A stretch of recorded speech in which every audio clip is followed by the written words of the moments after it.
Gamit ang kanyang travel funds, nakapagpatayo si Christian ng modern space with minimalist aesthetic features.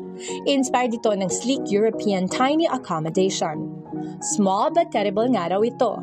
Gamit ang Google Home, pwede niyang makontrol ang aircon, fan, TV at lights. Nakuha niya ang idea na ito sa bahay ng kanyang pinsan sa Germany. This is a smart light. Anong ibig sabihin ba ng smart light? Ayun, nakokontrol ko yung ilaw niya, yung brightness, yung color. And pwede ko siyang turn on and turn off by using my voice. Ah, sige nga. Sabihin ko lang, "Hey Google, turn off the living room lights." Ha? Ayun. Tignan mo. Ang ganda! Masunurin pala ang mga lights nyo dito sa Santa Maria, Bulacan. Para kay Christian, cozy, unique at very functional ang kanyang black pad.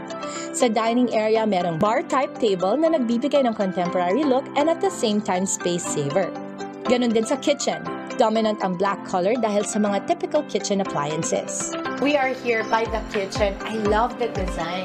That's amazing kasi kompletong-kompleto. You would think, di ba, for a mini or a tiny house like this, wala kang functioning kitchen, pero ikaw meron ka doon. Ano yung mga biggest challenges pag tiny or mini house? Pag may mga guests po ako, hindi naman kakasya sa loob. So, sa labas sila mag-stay. Ilan yung pinakamaraming na host mo dito sa loob? Nung naglipat po kami dito ng Santo Niño, siguro mga 12. Katapat naman ng kitchen, ang Zen-inspired bathroom ni Christian.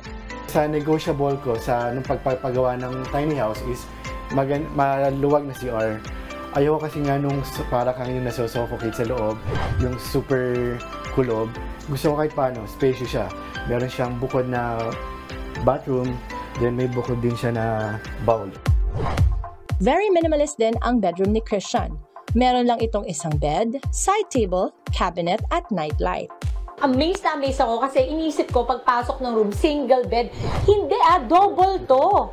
Yeah. Paano mo nagawang i-maximize yun? Yun talaga isa kong pinlano na may sariling bedroom na maluwag. Ayoko kasi nung parang siksik na siksik. Para sa'yo, ang prinsipyo ng tiny house is not really making it so small na parang basta lang mapagkasya. Pero importante sa'yo na ma-maximize yung space.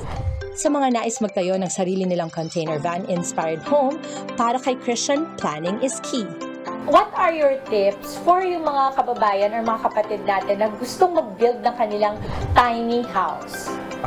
Una, Thorough research. thorough research.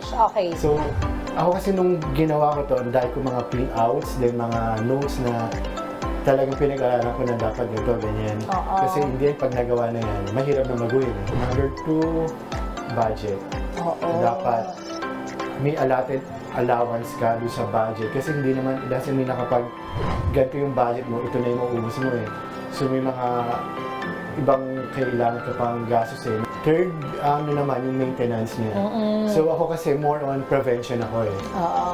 Tulad nito, 3 years pa lang to, pero I make sure na talagang na-maintain ko siya palagi. Na-appreciate ko din at nagkaroon ako ng ibang pagtingin pagdating sa tiny house. Hindi naman pala ibig sabihin ng tiny house ay maliit at constricted. In fact, ikaw ang nagpatunay sa akin na kahit tiny house or mini house siya, pwedeng magkaroon ng espasyo basta ma-fully utilize yung space. Thank you, Sir Christian. Salamat at sana ay sa susunod na pagbisita ko, meron ka pang iba pang mga tiny homes. Malay mo naman for rent, di ba? Mga kapatid, Dimples Romana po, kumpletuhin ang inyong umaga ng mga kwentong puno ng inspirasyon. Salubungin po ang bawat araw ng may ngiti at pag-asa. Kaya't mag-subscribe na po at mag-follow na sa aming social media pages ng News 5.